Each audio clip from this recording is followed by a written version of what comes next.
We were in Sydney, Australia when we left, and the lights had all gone on, and they had miraculously come back about 10 minutes before the show started.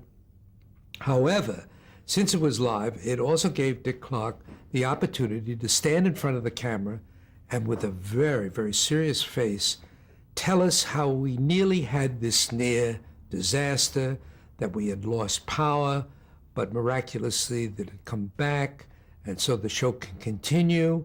And of course, people will understand if the show doesn't go as smoothly as we thought because we had this terrible thing that happened to us. Well, of course, first of all, we had gone through the dress rehearsal. It was finished. It was done. There was no disaster. It just went off while we were waiting to go on the air.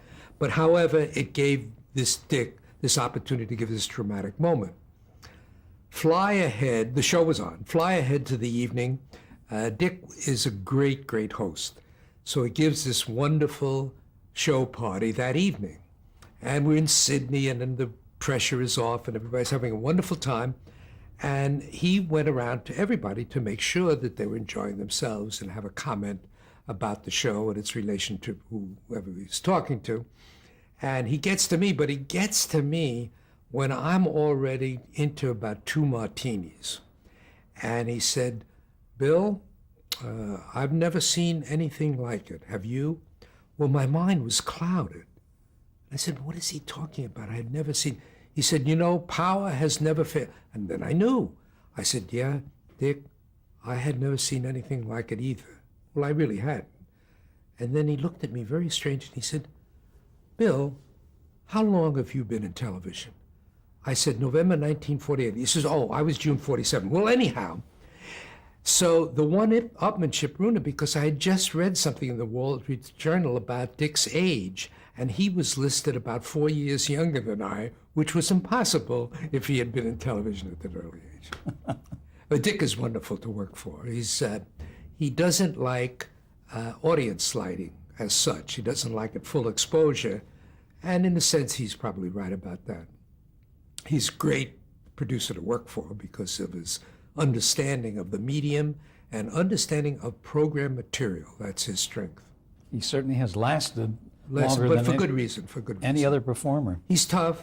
He's tough. He's very, people that have business dealings with him say he's a wonderful, tough businessman, which means he's a good businessman. But doing a show and a production, he's very receptive to ideas. He's very encouragement. You got easy producer to work for. Have you shot a number of shows on location around the world? Yeah. The earliest one that I recall was that we were working at NBC. I was working at NBC, and there was a Tijuana brass special. And it was Gary Smith and Dwight Hemian were going to do this show. And I went out, and locations were all in Los Angeles, San Diego, Tijuana, and so on. And I did it during vacation while at NBC. So I was moonlighting, but I was fascinated in the show because we did things on the show that I had only read about in American cinematography. In other words, we did it was so close to being what would be a film location shoot. And of course, you had the master director visually, Dwight Hemian. Nobody, probably to this date, has an eye that is as good as his.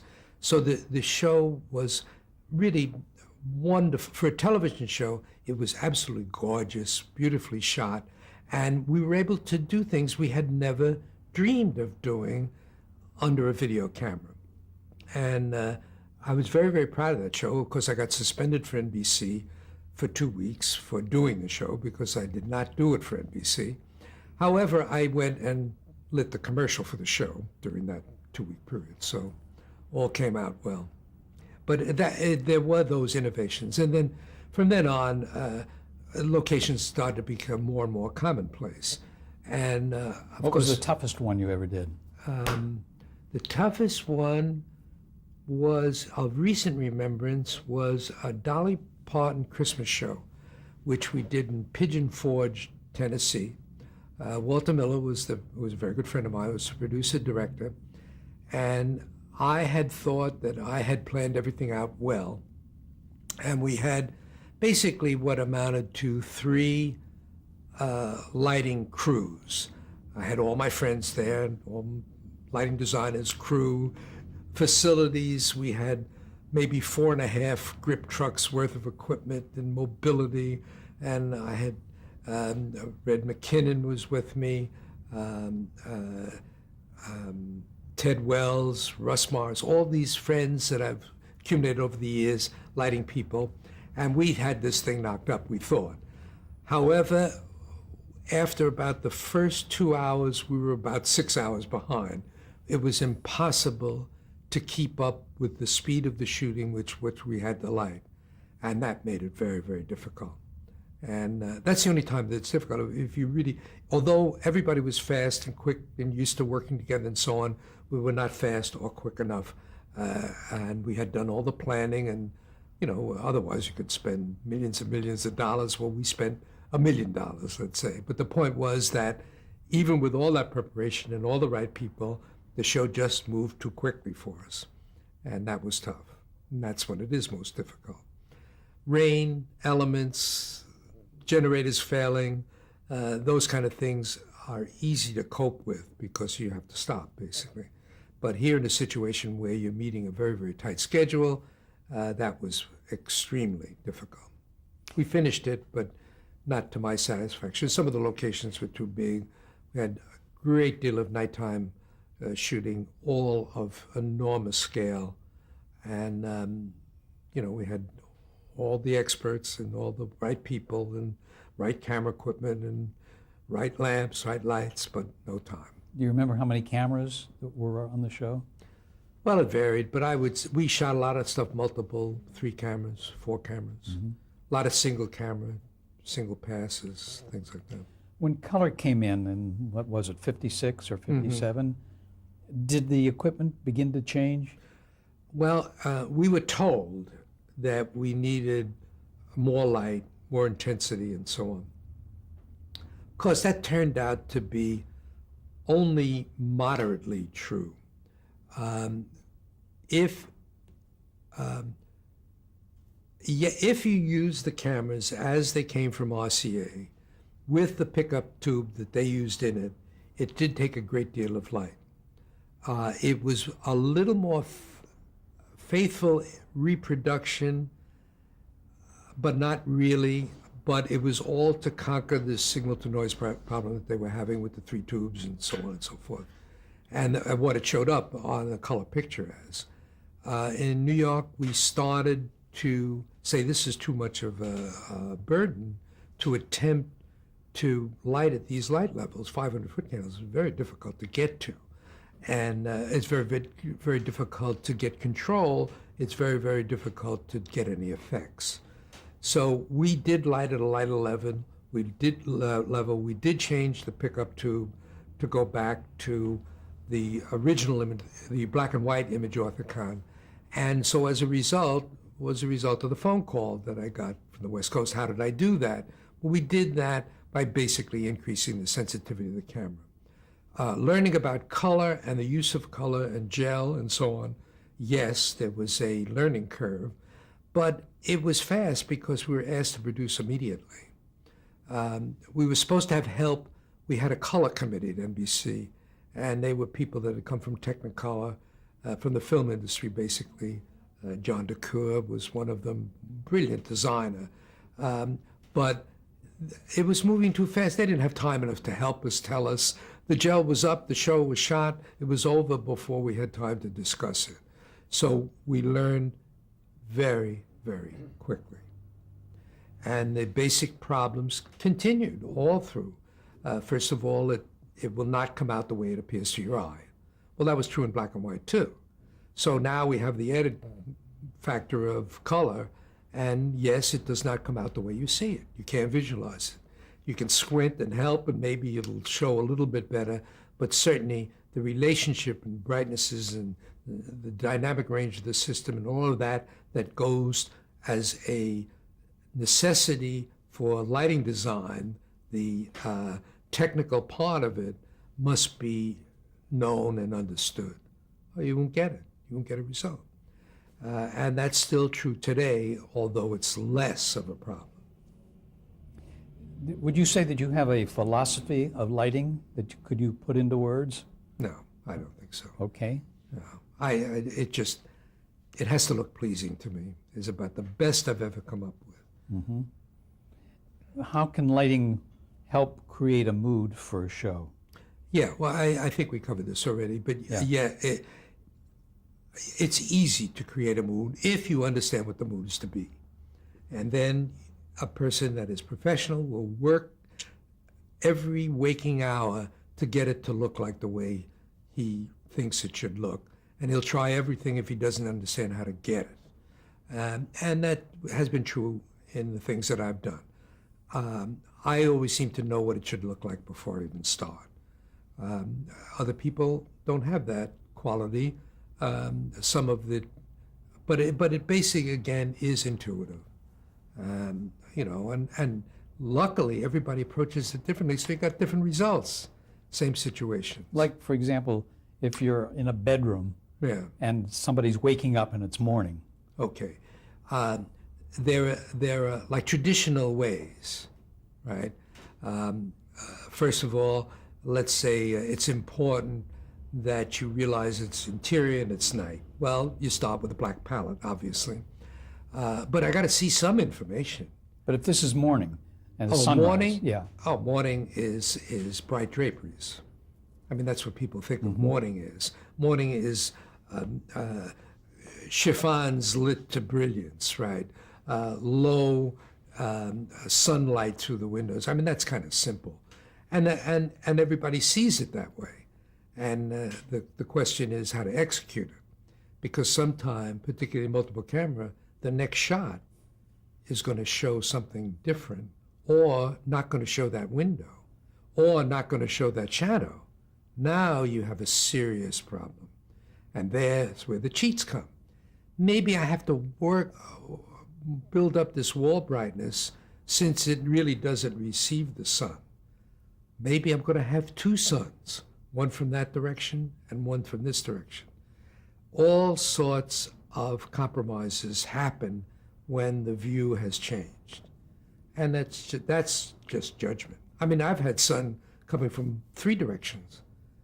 And I'll just look the other way and say, well, every shot looks good. And people aren't going to say, hey, did you see what Bill Klages did this now?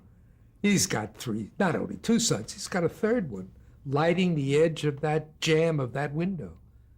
Turn it off, it's a pretty dull picture because I have a close-up against that wall jamb. Put something in there, highlight anything. All right, I have a third sun. And that's, of course, the approach. It's easy, pretty pictures, always, or dynamic pictures. How about a romantic moonlit scene? Fun, great fun. How would you do that? Because there's no holds barred. Yeah. Because now you have an excuse to use color. And of course, everybody starts with blue. Or better yet, blue-green is more what people think of as moonlight. Now, where does the moon come from? Well, the moon should come from somewhere that's going to make this, that's romantic, going to make the female look so beautiful that you want to eat her up. Like backlit hair, you mean? Backlit hair, but the backlit hair, I mean, I have a photograph that I took on a fairy tale theater that I did one time. It's just that. Out on a balcony, romantic. I made a stream under the balcony, so we had a little bit of water ripples on them. Also could now burn out a backlight. It could be right saturated because the room light was coming through. We're out in the moonlight. Nice face light, but down in intensity because it didn't have to be full exposure because I want to make sure that you, the viewer, understood she was out nighttime outside. So you can rationalize it. I did it afterwards, again. I mean, I put up the backlight, the thing, right? I mean, it just did it.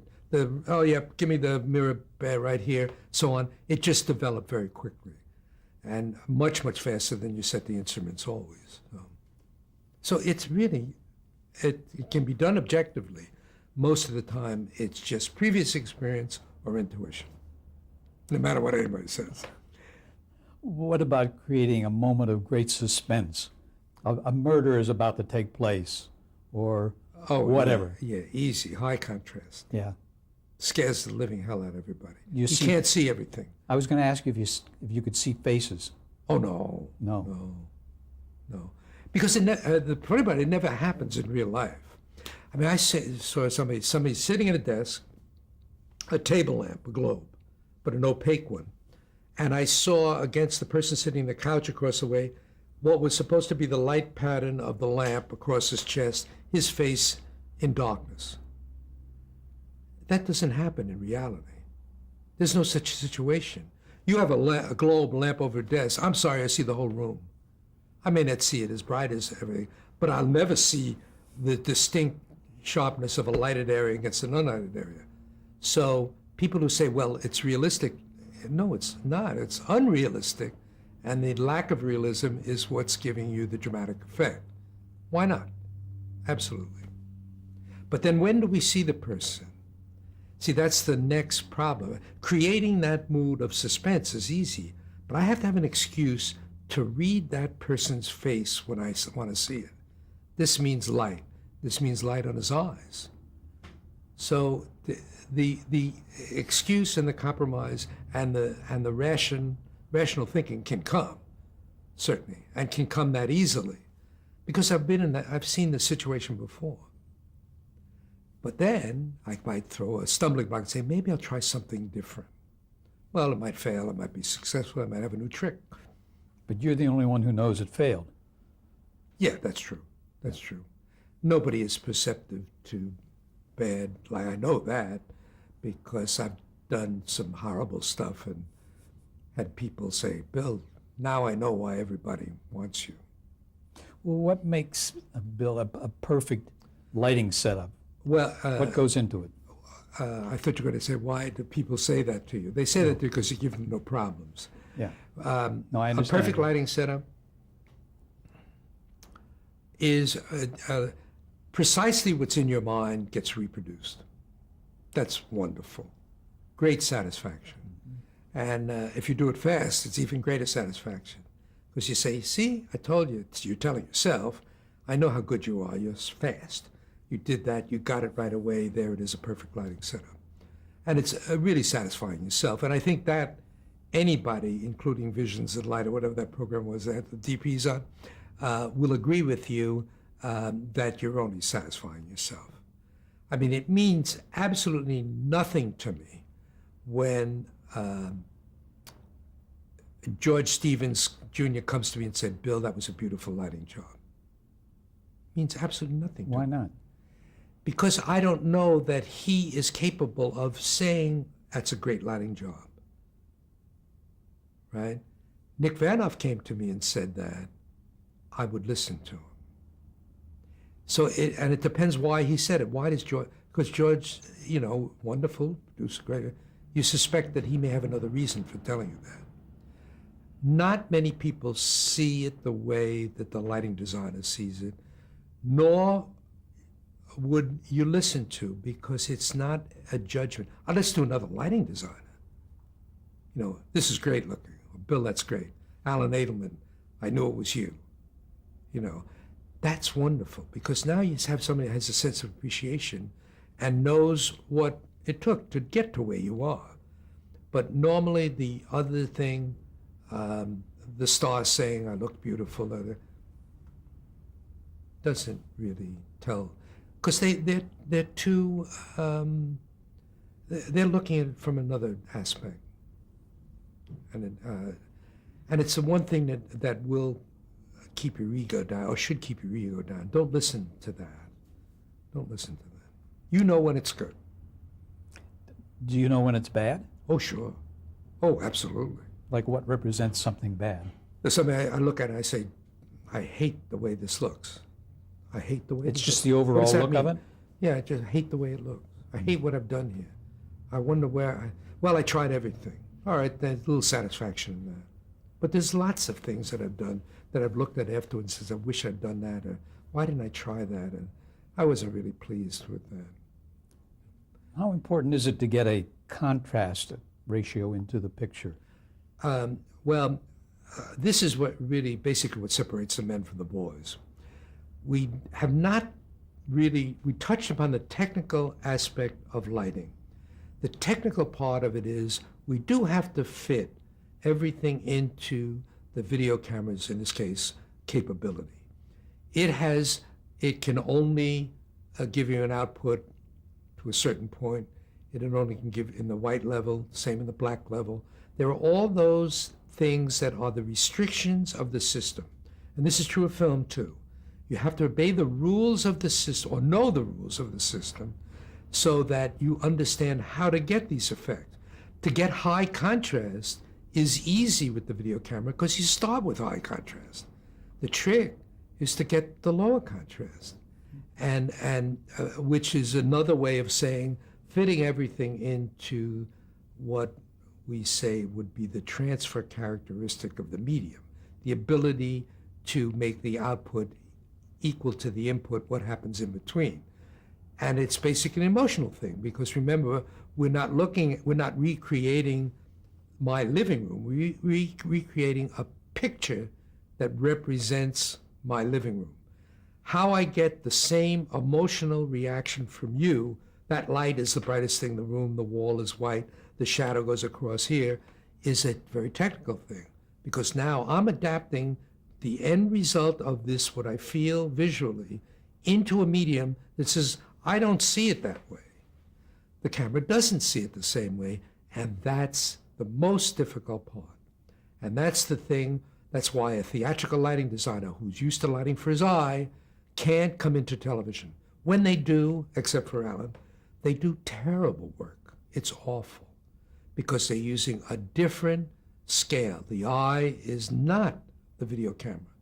The video camera is more like a very strict piece of film, very strict. The film is forgiving, the video camera is not. Wow, that's a wonderful point to make. Oh, it's true. Here. Yeah. When I light for film, and remember that I'm a television lighting designer, that's where my niche is. Everybody thinks of me. But I've done film. I find it very simple, because I have a little more latitude than I would on a video camera. My end result, if I'm not careful, comes out looking like an ad from Kodak. It's so perfect, because I'm used to balancing very, very carefully for the video camera. So the result is too clean, it's too neat, there's no rough edge, there's nothing, it's really white bread, because I'm used to dealing with this device rather than film camera. When I say, okay, this is film, don't forget it, Bill, I'll start turning off the fill light and this light and this, that, and then all of a sudden it comes alive. What about color temperature? I've heard that term used. Well, this is somebody displaying their ignorance. Yes, it's important. It's something that is secondary to everything that has to be considered. Yes, you must, to reproduce the colors that you see accurately, you must have a light with a continuous spectrum. Well, easy for me to say. And it also has to have the same amount of light intensity in all the wavelengths of the different colors. True. And within certain limitations. And if you're too rigorous and say everything must be 3,200 degrees Kelvin, which is what photographic lamps, the manufacturers say they are, you can only approach that in real life. Line voltage, all the factors, dirt, everything, the lamps themselves that affect the characteristic of color temperature will either lower or raise it. So yes, it is important. It can be used as a tool, like the story about the Apollo shoot, and it is important, and it's something that is critical, but not that critical, particularly with the video camera, that can adjust for the color temperature of the luminant by just turning a dial. So yes, it is important. The professional sees it as some other thing you're going to have to take care of. No, I wouldn't do that. No, I wouldn't shoot in an incandescent studio with an arc lamp without filtering it, color filtering it. But I would do that naturally. I mean, yeah, it's important. But the other important thing, and the really important thing, is being able to visualize, be able to reproduce it, and be able to get it to show on this camera with its narrow brightness range. And all of the talks that I give to people about lighting and so on, when you really come down to it, it is fitting everything into the dynamic range of the system and being able to get the effect. Remember, you be okay? Yeah. Did you hear it go beep? No, we're okay. Go ahead, Okay. continue. Anyhow, that finished. Enough about that subject. Yeah. Okay. You certainly have a full background on the technical aspect in terms of what goes on with the camera. When they were making changes for color, did they consult you in terms of what you needed? No, at the network. Now you must recall that I left there in 1970. So I had 22 years at NBC. So it's very, very early. There was little respect for the operating crews at NBC by the management of NBC. So we were basically not consulted on anything. My reputation was stronger outside of NBC than it ever was at NBC. And that was true of anybody who had something a little more to offer. It was true of Phil Himes, it was true of Rip, it was true of all those people that outside of the NBC walls, they were held in much more respect than they were internally in the company. In the beginning, it was a little bit different. It was like a small little family. We received a book called NBC and You. You knew, you saw Bob Sanoff a lot. You saw the General occasionally, and certainly the presidents of NBC you saw all the time. But then that changed as time went by. The expansion, particularly in 1950, was enormous. Then everybody lost identity as far as the company was concerned. Were you asked to do commercials at all while you were Well, we working did at them NBC? Naturally. Did you? In other words, at the time, There were live commercials. the networks would do commercials. Yeah. I used to freelance as much as I could without NBC knowing it, and I would do commercials when I freelanced. And there was a fellow in New York, Hal Tulchin, who did a lot of that work. And I would always do his first commercial with his first client. And he would get the client in the corner and he says, who's lighting this? I says, who? He says, that's Bill Klages. He lights the Perry Como show. I says, that guy? Yeah, he's over there. Well, I'm really pleased how you got him. He says, yeah, I'm paying a lot of money for him to be here. Well, it wasn't true, right? And one commercial I remember, particularly a guy standing behind a desk. I had a main light on the guy, foam core for Phil from one side, and a backlight. And he stood there all day long. I finally, about a couple of shots in, I killed the backlight. Didn't really need it. At the end of the day, the agency man came to me and said, Hal was right. You're a lighting genius. Let's end on that note, and we'll be up with the next tape in a minute.